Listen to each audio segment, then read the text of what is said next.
Hey guys welcome to Prigna varieties vlog. ఈ వీడియోలో మీరు చూస్తున్నారు కదా, ఆల్రెడీ వేసవకాలం అయితే వచ్చేసింది. ఇంకా పచ్చళ్ళ సీజన్ కూడా స్టార్ట్ అయిపోయింది కదా.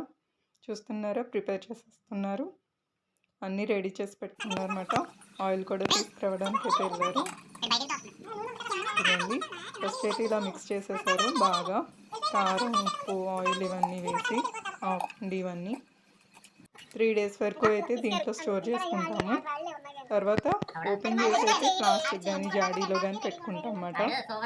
ఇదిగోండి, నింపేస్తున్నారు ఫుల్గా. అయితే మీరు కూడా స్టార్ట్ చేశారా లేదా ఇంకా టైం ఉంది అంటున్నారా? ఇదిగోండి, ఫిల్ చేస్తున్నారు, నిండగా అయితే వేసేస్తున్నారు. ఆవు పిండి అది కూడా వేస్తున్నారు అన్నమాట. ఫస్ట్ మనం ఒక కొలత అనుకుంటే అది సరిపోద్ది కదా అనుకుంటాము, కానీ డబ్బా అయితే సరిపోలేదన్నమాట. అందుకని వేరే దాంట్లోకి అయితే గిన్నెలోకి అయితే తీసేశారు ఈ ఆవపిండి ఇవన్నీ వేసాక కూడాను. తర్వాత థర్డ్ డే వచ్చేసి ఎలా మిక్స్ చేశారో అది కూడా షేర్ చేస్తాను నేను, మిస్ అవ్వద్దు గైస్. మీరు ఎవరైనా మన ప్రిగ్నా వెరైటీస్ వ్లాగ్ ఛానల్ కొత్తగా విజిట్ చేసినట్టయితే ఈ వీడియోకి ఒక లైక్ అయితే ఇచ్చేసి ప్లీజ్ సబ్స్క్రైబ్ చేసుకోండి. అలాగే మీకు నచ్చితే మీ ఫ్రెండ్స్ అండ్ ఫ్యామిలీకి కూడా షేర్ చేయండి గైస్. ఇదిగోండి, ఇలా అయితే నింపేశారన్నమాట మొత్తం కూడాను పై వరకును. ఏంటంటే 3 days వరకు దీన్ని కదపకూడదు కదా మనం, అందుకని ఫుల్గా అయితే దీనికి పట్టించేస్తాము.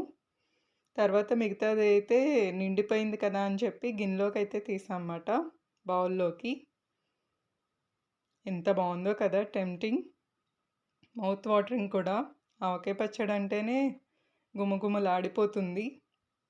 ఇదిగోండి, నిండిపోయింది కదా అని చెప్పి కొన్ని అయితే దీంట్లోకి తీసాము పైన. ఇంకా ఆగరు కదా పిల్లలు, తెచ్చుకొని కొంచెం కొంచెం అయితే టేస్ట్ చేసేస్తున్నారు పచ్చిగా ఉన్నప్పుడే. కానీ చాలా బాగుంటుంది కదా. ఇదిగోండి, థర్డ్ డే అయితే ఇలా తీసి మొత్తం అయితే కలిపేసుకుంటున్నాము. ఉప్పు కారం సరిపోయినాయో లేదో అయితే చూస్తున్నాం అన్నమాట.